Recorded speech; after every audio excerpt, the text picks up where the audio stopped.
سلام، امیدوارم که حالتون خوب باشه. توی این ویدیو میخوایم این کلاه خوشگل و ساده رو با همدیگه ببافیم که بافت خیلی شیرینی داره.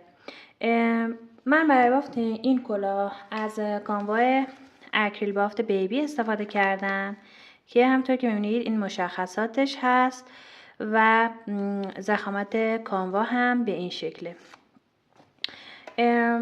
و قلابی که استفاده کردم برای قسمت کشبافتش قلاب شماره 4.5 هست و قسمت طرح کلاه تا اینجا که میبینید یکم بازتر هست از قلاب شماره 5.5 استفاده کردم همونطور که میبینید و دوباره از این قسمت تا بالا رو از همین قلاب شماره 4.5 استفاده کردم. نکته خاصی نداره. میتونید برای تزیین این بالاش هم میتونید هم از پمپم آماده استفاده کنید، هم میتونید با رنگی که این قسمت پایین کلاه بافتید خودتون با کانوا پمپم درست کنید و بالای کلاه بذارید و هم میتونید این بالای کلاه رو هم ساده ببافید. فقط یه نکته‌ای که وجود داره این هست که من چون این قسمت طرحش رو تا این قسمت ها از یه قلاب شماره بزرگتر استفاده کردم، کلاهم یکم بزرگتر شده، گشادتر شده و بالایش رو که جمع کردم این شکل رو به خودش گرفته و وقتی که روی سر قرار میگیره به حالت افتاده و شیطونک میشه یا مثل کلاهای فرانسوی خودش رو میگیره توی سر. ولی شما اگه میخواین که ساده بالا بیاد، صاف بالا بیاد، مثل این کلاه ببینید از پایین تا بالاش قشنگ صاف بالا اومده و یکم این بالاش جمع شده. اگه شما هم میخوایم مثل این باشه، با همون قلابی که این قسمت کش بافتش بافتید قسمت طرح هم ادامه بدید و به صورت ساده به این شکل بیایید بالا و بالای کلاهتون رو جمع کنید. خب دیگه بریم که با هم دیگه ببافیمش. بافت کلاه از قسمت پایین شروع میشه که کش بافتش هست و کش بافتش رو میخوایم به این شکل ببافیم که برای بافت این کش بافت ما اول یه گره میزنیم چون میخوایم شروع کنیم به زنجیره زدن. قلاب رو میبریم داخل گره و به اندازه‌ای که میخوایم پهنای کش بافتمون باشه زنجیره میزنیم. یه تعداد زنجیره رو که زدیم کار رو برمیگردونیم. این سمت میخوایم بافت رو توی حلقه های پشتی انجام بدیم. قلاب میره داخل، از روی همین حلقه روی قلاب ردش میکنیم. به اصطلاح پایه شلال یا پایه وصل یا بست میگن بهش. میزنیم تا آخرین زنجیره. آخرین زنجیره رو که بافتین یه دونه زنجیره میزنیم، کار رو برمیگردونیم. الان ببینید من گندمی اینجا تشکیل شده که از 2 تا حلقه هست. بافت رو توی این حلقه پشتی ادامه میدم و پایه شلال میزنم. همین رو دیگه تکرار میکنیم تا آخرین پایه که شلال زدم زنجیره میزنم، کار رو برمیگردونم، دوباره همینو تکرار میکنم و انقدر این بافت رو تکرار میکنین که به اندازه دور تا دور سرتون باشه و دقت کنید که باید تعداد پایه هاتون زوج باشه. برای انداختن طرح باید تعداد پایه ها زوج باشه. خب بعد از اینکه کش بافت رو به اندازه دور تا دور سر بافتیم مثل این، حالا میخوایم این 2 تا قسمت رو به هم وصل کنید و دقت کنید آخرین پایه‌ای که بافتین باید مقابل قسمتی باشه که شروع بافتتون بود. حالا میایم اینجا بافت رو میخوایم به هم وصل کنیم 2 تا قسمت رو.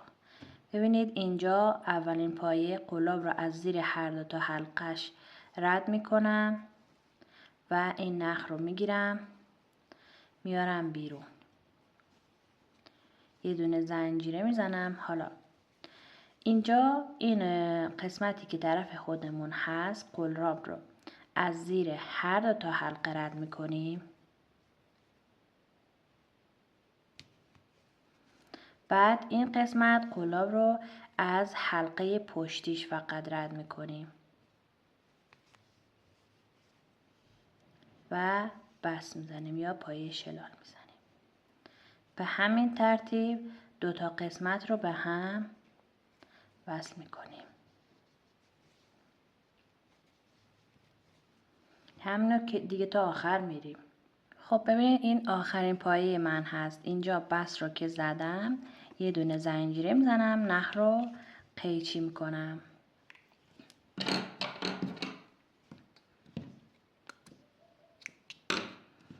از توی این درش میبرم، اینجا محکمش میکنم.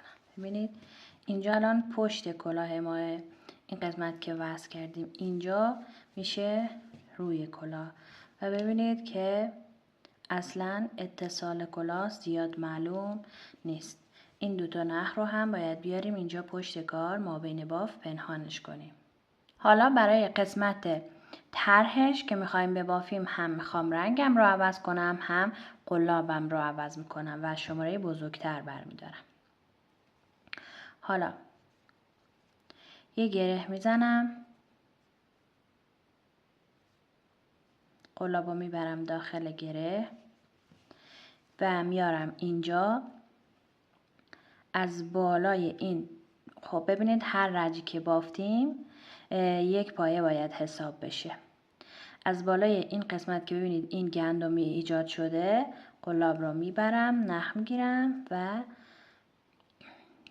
از روی حلقه روی قلاب ردش میکنم. حالا اینجا 1 2 3 تا زنجیره میزنم. از همینجا میخوایم بافت ستاره ایمون رو شروع کنیم. ما باید 6 تا حلقه روی قلاب داشته باشیم. پس این حلقه اولمه، من باید 5 بار نخ بگیرم. حالا ببینید از کجا نخ میگیریم. اولیش از این زنجیره دوم نخ گرفته میشه، بعد از زنجیره اول،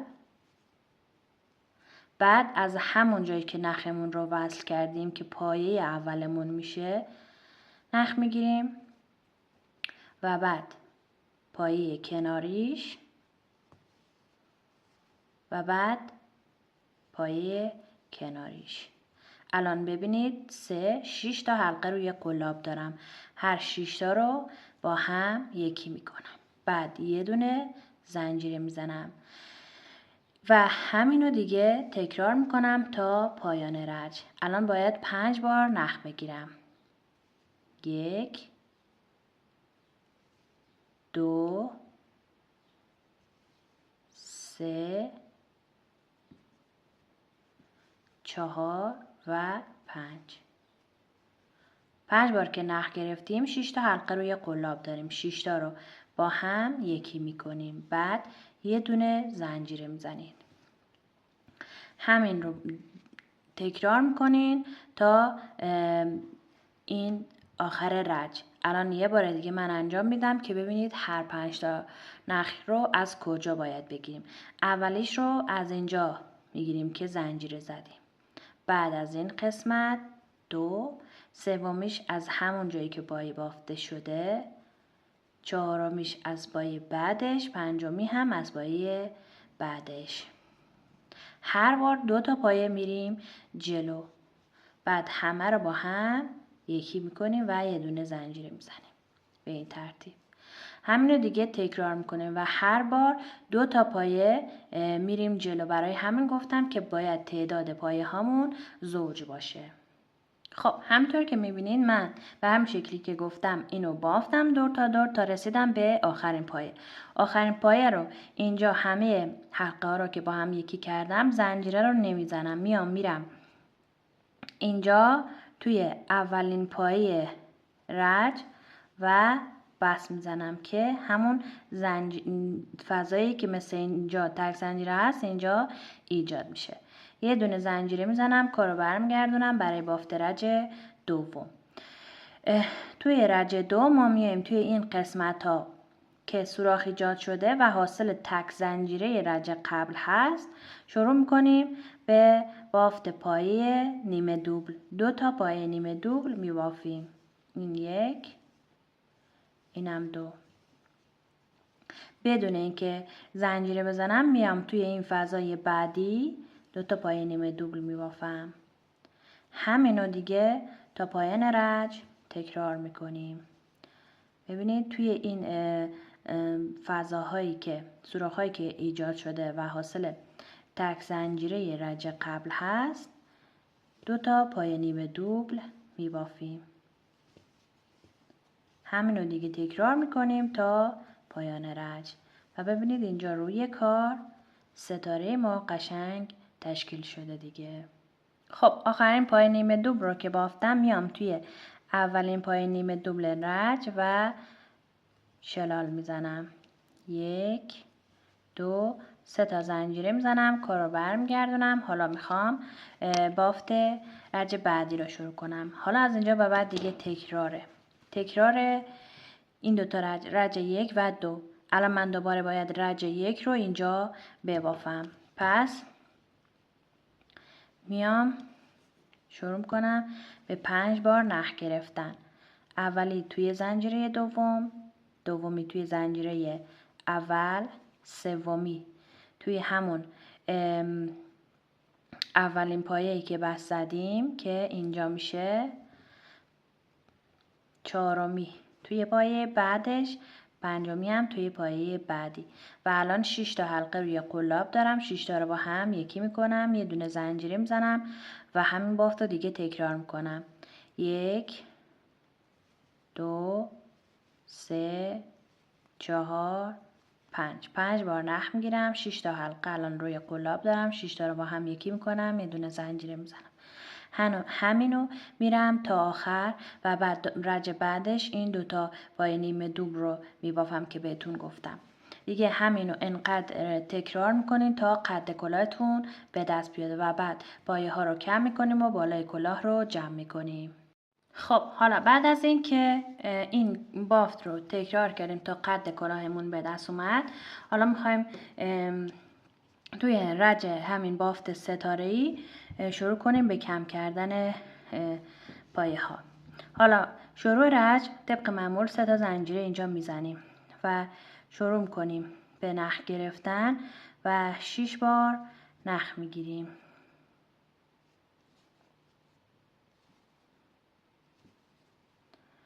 شش تا نخ رو با هم یکی میکنیم، یه دونه زنجیره میزنیم. پایه اول رو مثل همین قبلی ها میبافیم. حالا پایه دوم رو میخوایم تعداد این پایه ها رو کم کنیم. میایم به جای 6 بار نخ گرفتن 8 بار نخ میگیریم و به جای اینکه 2 تا پایه اضافه کنیم 4 تا پایه اضافه کنیم.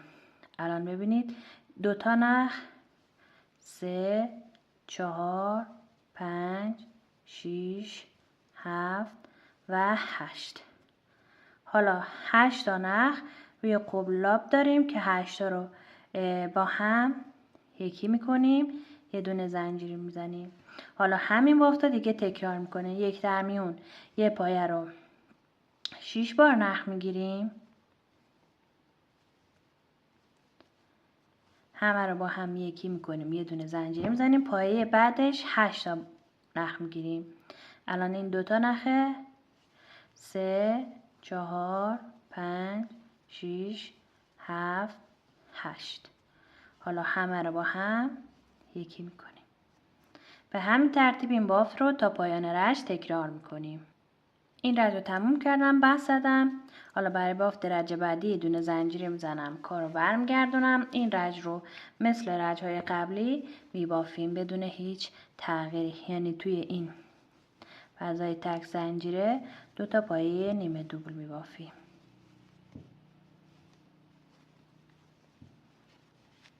به این شکل. همین رو دیگه تا آخر رج تکرار میکنیم.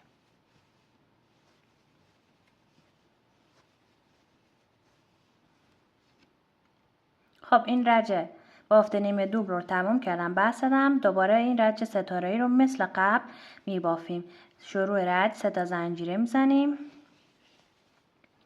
بعد اینجا اولین ستاره 6 تا با 6 تا حلقه نخ بافته میشه. الان 3 4 5 و 6. خب 6 تا رو با هم یکی میکنم، یه دونه زنجیره میزنم، دومی با 6 تا 8 تا حلقه نخ بافته میشه. این اولیش 2 3 4 5 6 7 8. 8 تا رو با هم یکی میکنیم، یه دونه زنجیره میزنیم و اینو تکرار میکنیم تا آخر رج و بعد دوباره این رج 2 تا پای نیمه دوبل هم میبافیم. خب این رج رو تا آخر بافتم. حالا همطور که میبینید دقت کنید که این پای آخر هم 6 بار نخ گرفته شده. میبینید 1 2 3 4 5 6.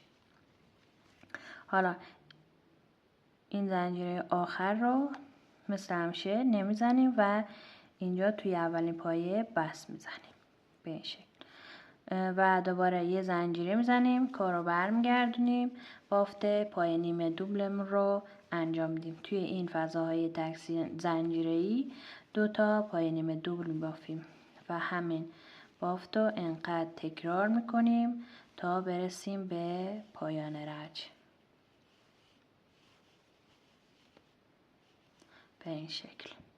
خب این بافت پای نیمه دوبل رو تا آخر بافتم. میبینید این که پایه آخره، میام توی اولین پایه رج بس میزنم و وصل میشم به رج بعدی. شروع رج 1 2 3 تا زنجیره میزنم و همین این رج رو باید دوباره تکرار کنیم که اولی رو با 6 تا حلقه میبافیم و دومی رو با 8 تا حلقه. الان ببینید 6 تا حلقه روی قلابه، 6 تا رو با هم یکی میکنم، یه دونه زنجیره میزنم، دومی رو با 8 تا حلقه میبافم. این که اولین حلقه 2 3 4 5 6 7 8. 8 تا حلقه رو با هم یکی میکنم، یه دونه زنجیره میزنم. اینو تا آخر رج تکرار میکنم. خب این رج رو تا آخر بافتم، بس زدم و دوباره باید بافت پای نیمه دوبل رو ببافیم. یه دونه زنجیره، کار رو برمیگردونیم توی فضای تک زنجیره‌ای، بافت پای نیمه دوبل دوتایی رو ادامه میدیم تا برسیم به پایان رج.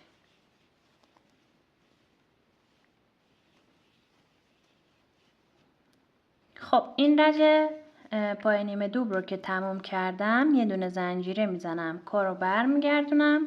حالا اینجا رج آخره، روی کلاه هم دوباره پای نیمه دوبل میبافیم ولی پشت سر هم پایه ها رو میخوایم کاهش بدیم. یعنی من پایه اول رو که نیمه دوبل بافتم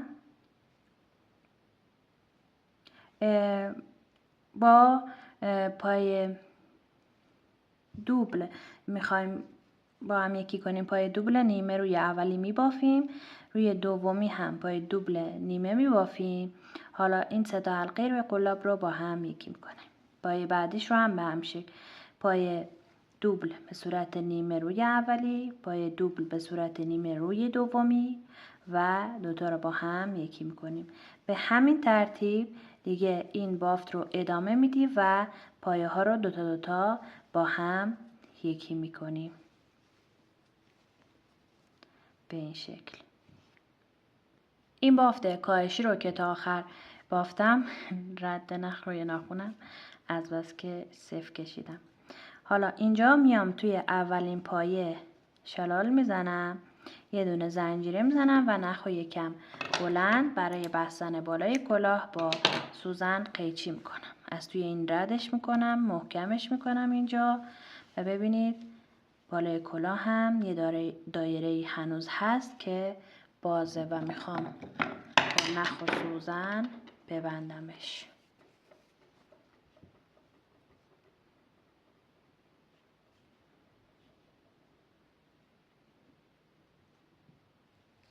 نخ و سوزن میکنیم. حالا سوزن رو به ترتیب از بین پایه ها یکی یکی رد میکنیم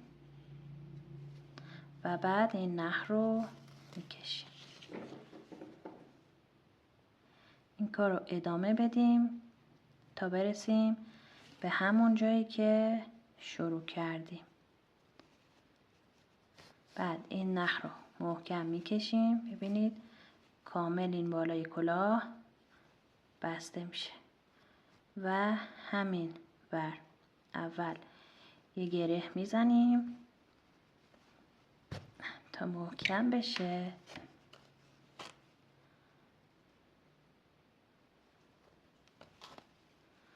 و بعد نخ رو از این وسط میبریم پشت بافتمون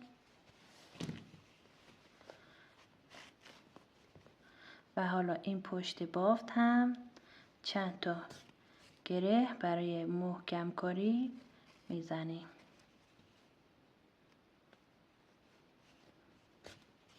تا دیگه باز نشه.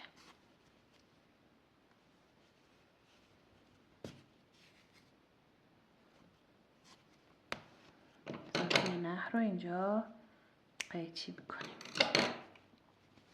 حالا بیایم بهتون نشون بدم که به چه شکل شد.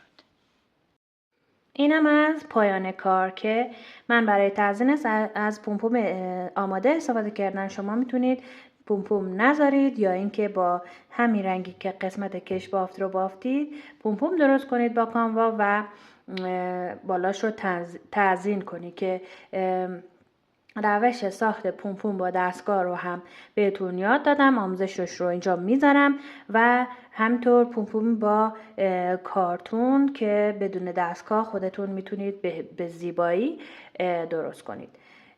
همین دیگه. امیدوارم که دوستش داشته باشید. حتما ببافید و لذتش رو ببرید. موفق باشید. خدا نگهدار.